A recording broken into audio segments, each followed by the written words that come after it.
Hey there, it's Shannon Magic Myers, and today we'll be looking at conics and calculus, and specifically today we're looking at parabolas. This is part 1. So the graph of each type of conic section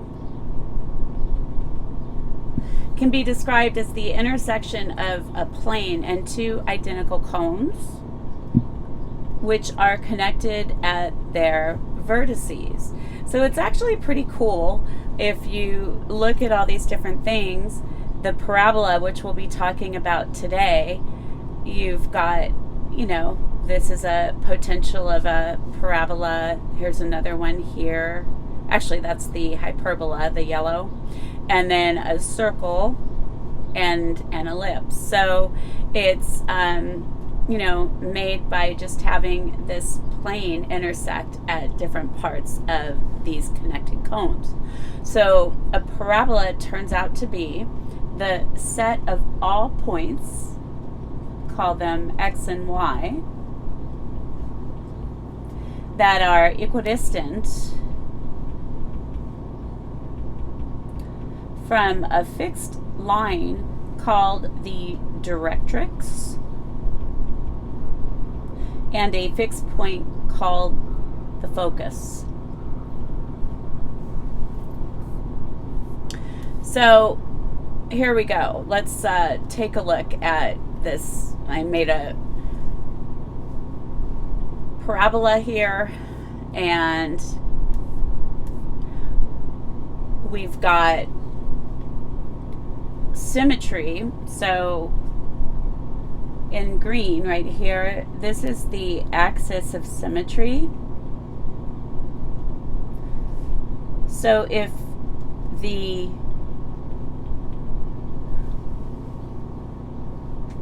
x variable is being squared, that you will have a parabola that opens upward or downward, and the axis of symmetry is a vertical line. If the y variable is the one being squared, you'll have an axis of symmetry, again through the vertex, but it will be a horizontal line.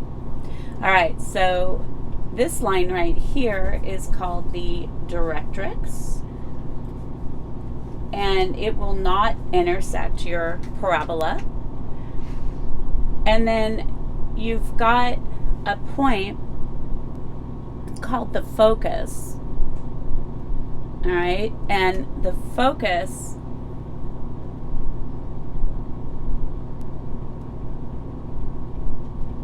remember that definition, all the points on the parabola are equidistant from the focus and the directrix. So let's just say that we have some point, call this one x1, y1, and we'll call this point x2, y2. So if you take a look and you connect these here, the focus and the point, the length of this segment is equivalent to this one here that drops down to the directrix. Pretty cool, huh? And then similarly, this line here, or this segment, will be the same length as this one here. Groovy? All right, so this, of course, was our function, or our conic. Let's not call it a function. Let's call it just y. Now, there is this value p, okay, which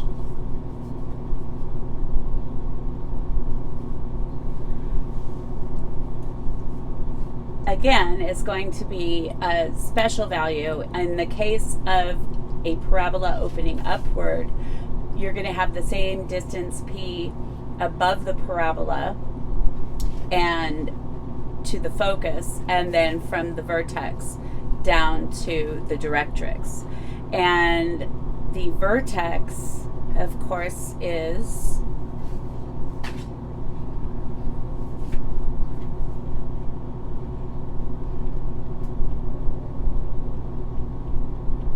hk,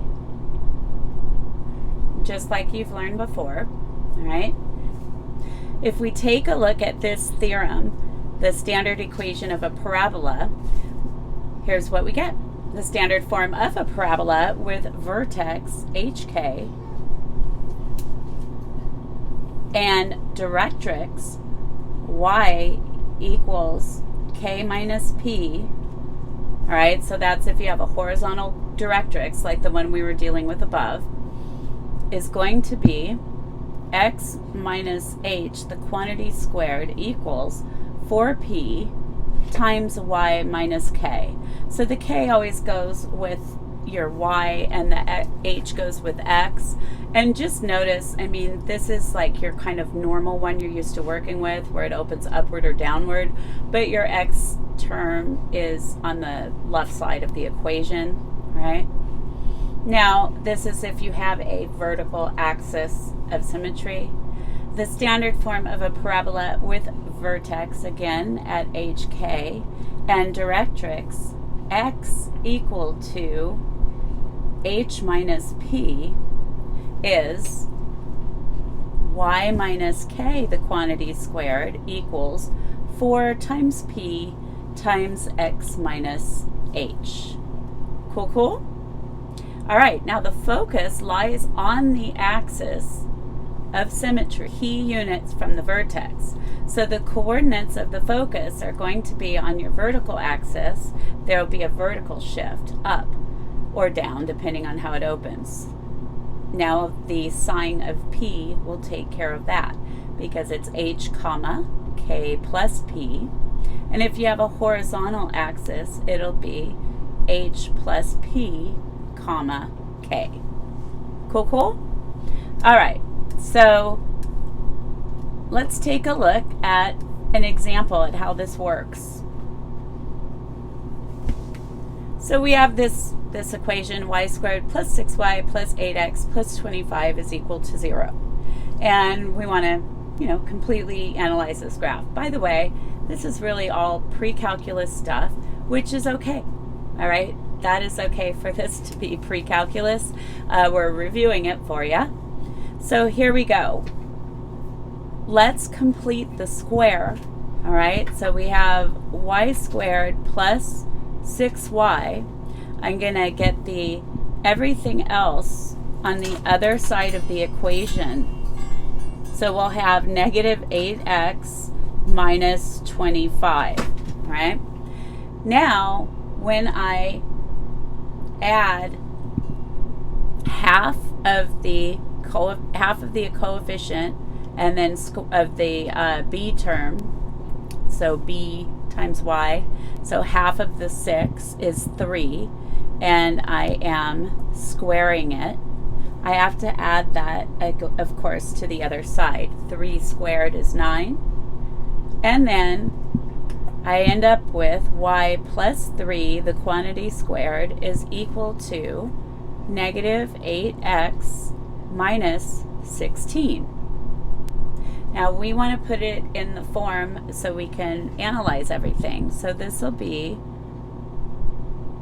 y minus negative 3,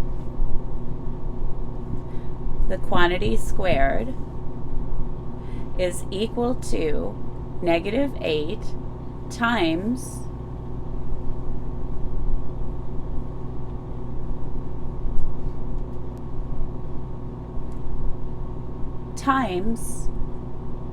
x plus 2. Now we need to find p. P is the coefficient once you've factored out the constant from the x. And so remember that 4p has to be that coefficient. So it's actually 4 times p is that coefficient. So 4p is negative 8. And so that means that p will be negative 2. So when I rewrite everything in terms of the format, as you get more used to these, you don't have to do all this. We'll have y minus negative 3, the quantity squared, is equal to 4 times negative 2 times x minus negative 2. Cool so far? So here we go. The negative 2 by the 4, that factor is p. And then from our vertex, right? We did our vertex, I think, hk. So this was our vertex hk for that one. And so h goes with the x. So h is negative 2. And then k is with y. So k is negative 3. Groovy? All right, so now we have everything we need to get the rest of the stuff that was asked for. So here we go. We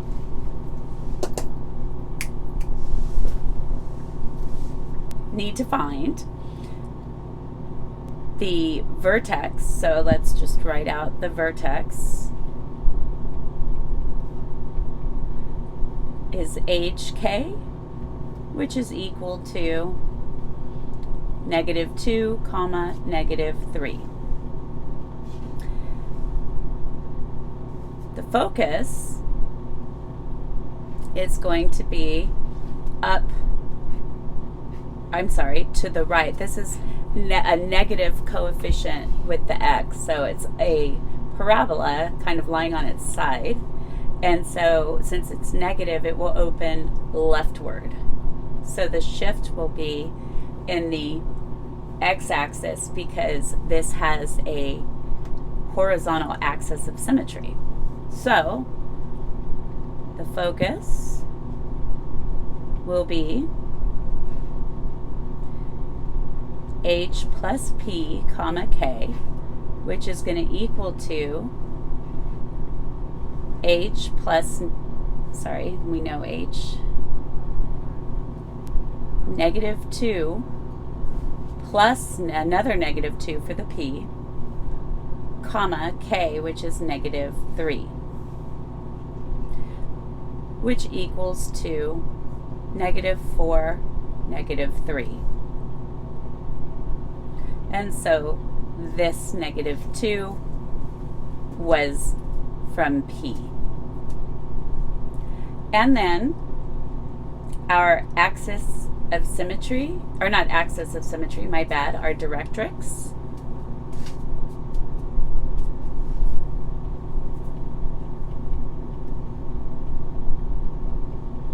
is going to equal to, since our parabola is sideways, it's going to be a vertical directrix. And so it will be starting with x equals, I don't want to put an equals, I want to put a colon here. So x is equal to h minus p, which gives us x equals negative 2 minus negative 2. And so we'll get x is equal to 0. Groovy? So our directrix is just on that y-axis.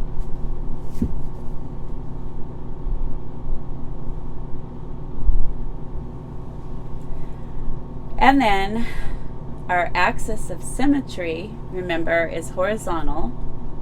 And so that is going to go through our vertex, which of course was at negative 2, negative 3,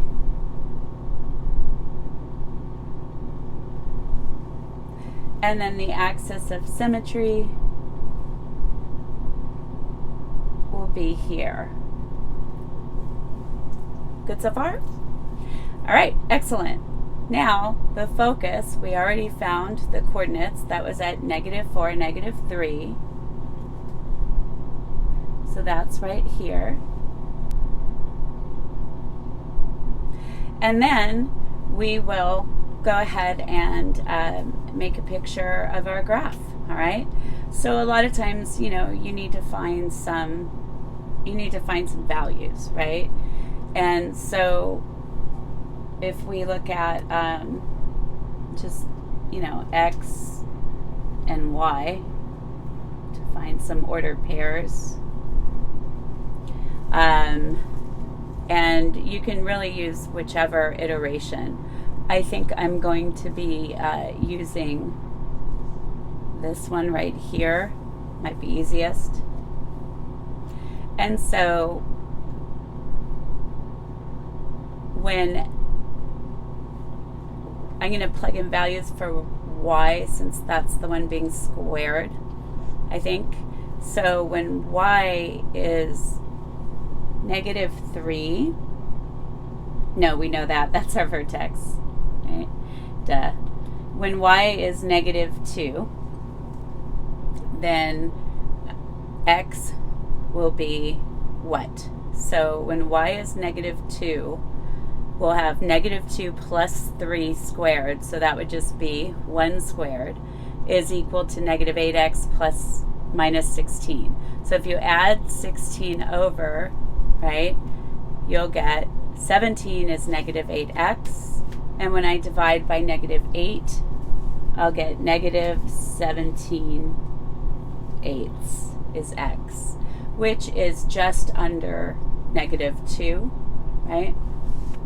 Now, when 17/8 is just to the left of -2, so when Y is at -2, so down 2, you're going to be just above. So each one of these is a half, or no, it's 1 unit. So when Y is at -2, you'll just be to the left of it. Okay? Now, the symmetry, the axis of symmetry, means that you're going to have a point equidistant from it that's in a vertical line. So that's because of the axis of symmetry. So you get kind of a 2-for-1 point special, right? Let's go ahead and see what we get when Y is equal to 3. No.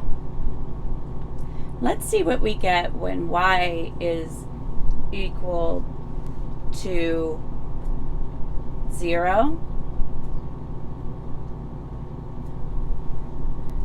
So we'll end up with -3, or 3 squared, which is 9. And then you add 16, you get 25. And then you divide by -8, you'll get -25/8. So we'll end up with an ordered pair at a height of 0, right? And then 25/8 is just to the left of -3.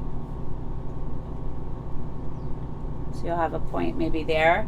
And then using, again, symmetry, you'll have a point 1, 2, 3 away, 1, 2, 3 away at that same X value. Pretty cool, huh? And so now we can just kind of do our best to make our nice, pretty curve.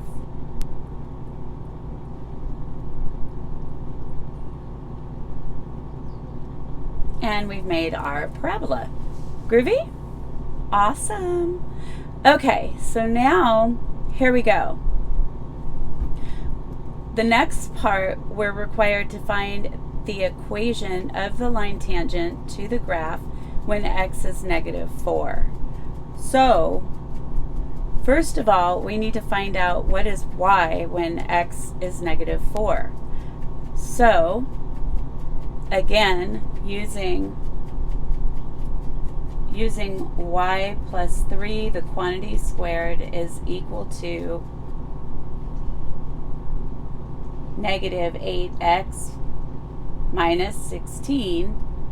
When x is -4, we'll get y plus 3 squared equals -8 times -4 minus 16. That will yield y plus 3, the quantity squared, is equal to 32 minus 16, which is 16. Now, we will get the square root of both sides, and we'll put a plus or minus with that root 16. and we'll get y plus 3 equals plus or minus 4. And so y will equal to negative 3 plus or minus 4. And so we'll have one ordered pair at negative 4 comma negative 7, and we'll have another ordered pair at negative 4 comma 1. Cool, cool? So this part we want to find y when x is negative 4. Now that we have that, let's take a look at our original equation, which was y squared plus 6y plus 8x plus 25 is 0. And we need to differentiate implicitly with respect to x. And so this will be d dx of y squared plus 6 times d dx of y plus 8 times d dx of x. I'm just trying to remind you guys in case you forgot implicit differentiation, plus d dx of 25, and that's going to equal to 0 because the derivative with respect to x of 0 is 0.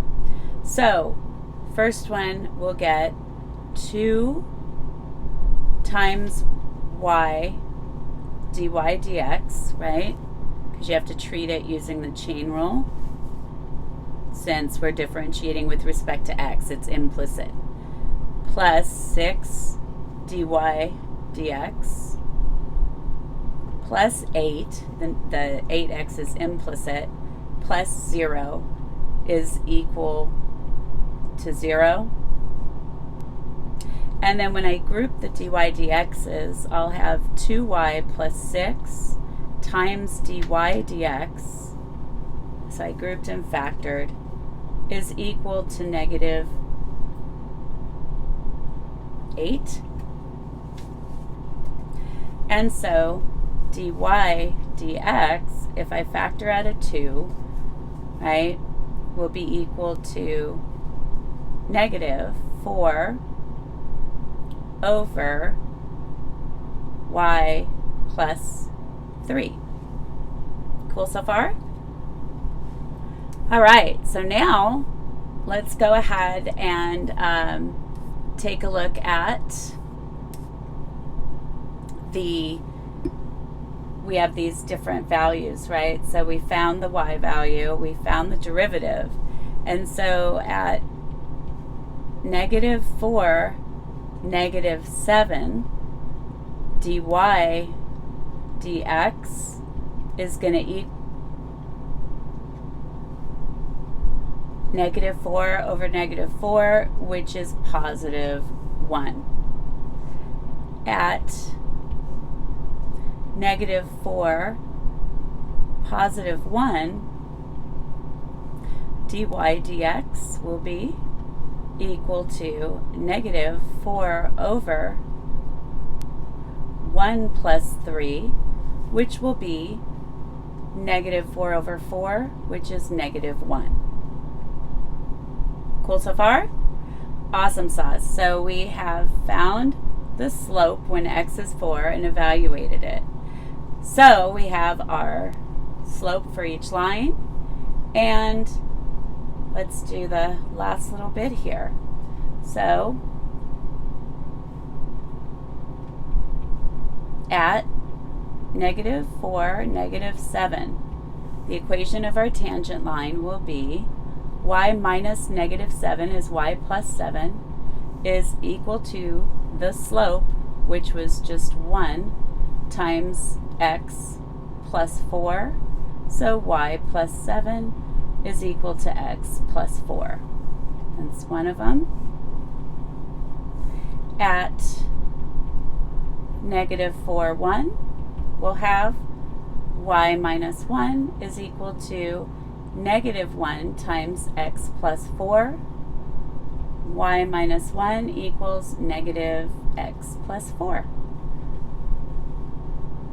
And we're all done with that one. How are we doing so far? Awesome. So we did a little bit of calculus, a lot of bit of pre-calculus, right? All right, so the next one is interesting. A cable of a suspension bridge is suspended in the shape of a parabola between two towers that are 120 meters apart and 20 meters above the roadway. The cable touches the roadway midway between the two towers. So you have your parabola. Oops.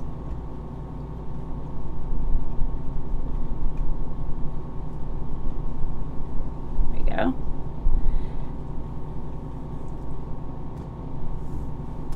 All right. Hopefully that's got the symmetry we want. And then you've got these towers, right, that come down. So, I don't know, draw some little X's, make it look like a tower. I'm not an artist.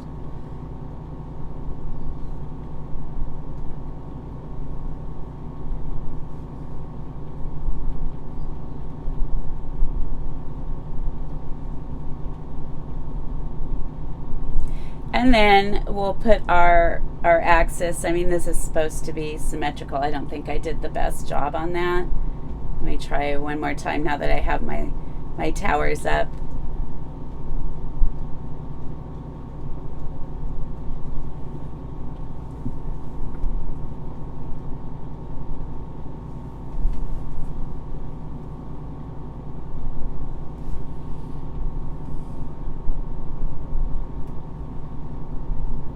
Something like that. Not perfect. All right, so our vertex is going to be set at right in the middle because you've got that symmetry, right? So let me find the middle of these towers. And so this point here is going to be, we're going to set it at 0, 0, okay? So that means if we made an axis, the axis would look like this. Kind of cool, right? All right, so this point here would be what? How far apart are the towers?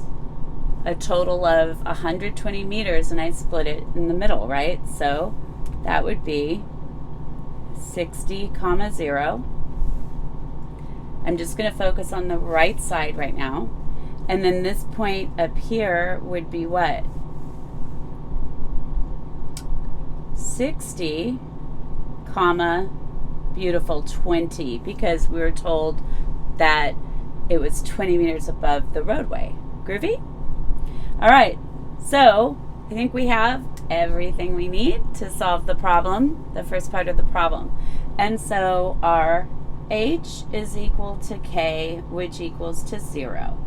So the vertex is at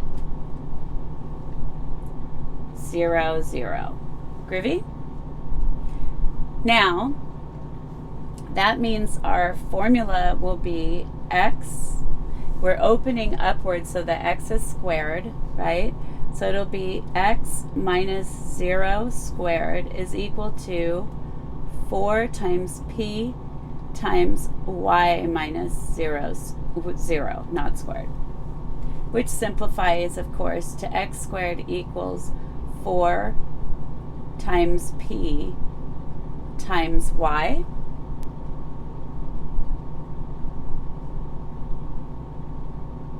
Now we need to find p.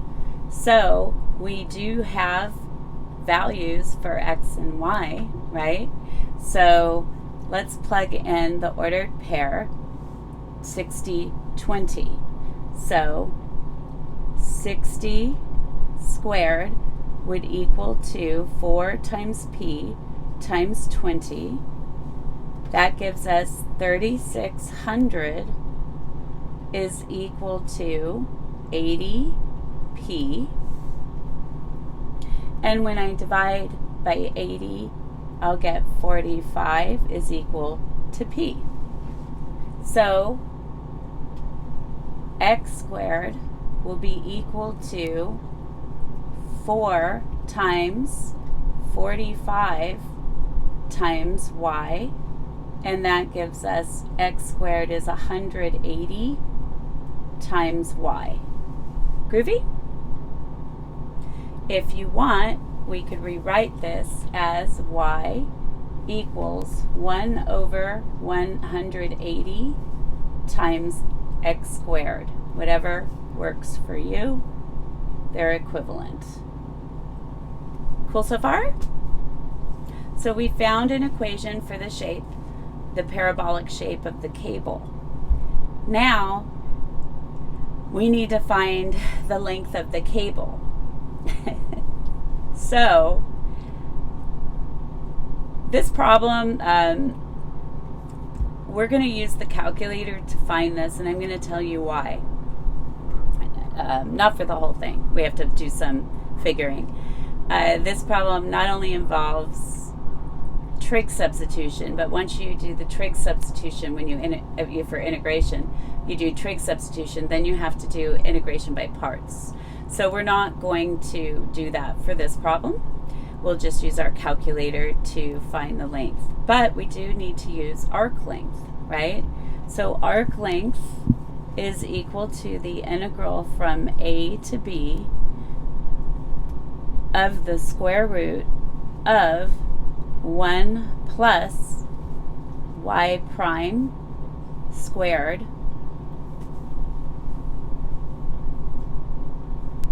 with respect to x.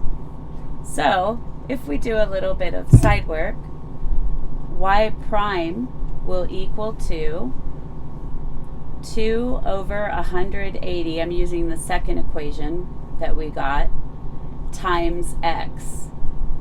So y prime equals 1 over 90 times x. So we'll have s equals, now we're going to do half of the arc length and double it. So we're going to take, a is going to be 0 and x is going to be 60, and we'll double it. So 2 times the integral from 0 to 60 of the square root of 1 plus y prime, which is, I'll call it just x over 90, the quantity squared, with respect to x. Now normally I would go ahead and I would simplify that, but as I said, I've worked ahead on this, and the integral to do by hand, it's just more time consuming than it's worth at this point in time of your semester. So let's go ahead and use our calculator. So we're going to go ahead into math.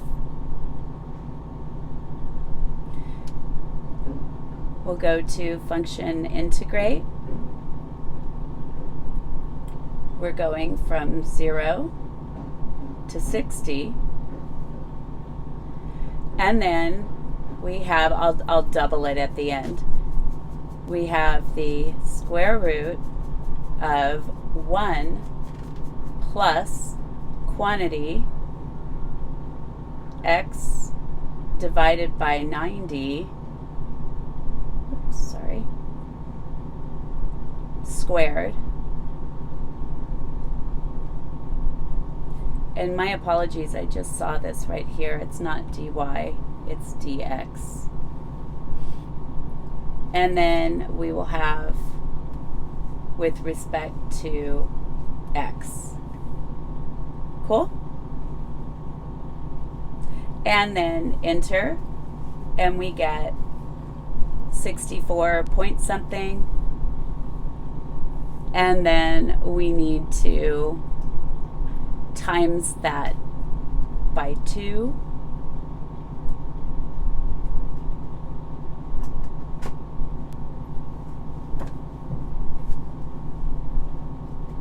And we get 128.3 approximately. And so our arc length is approximately 128.3. That is in meters, and it's a linear unit.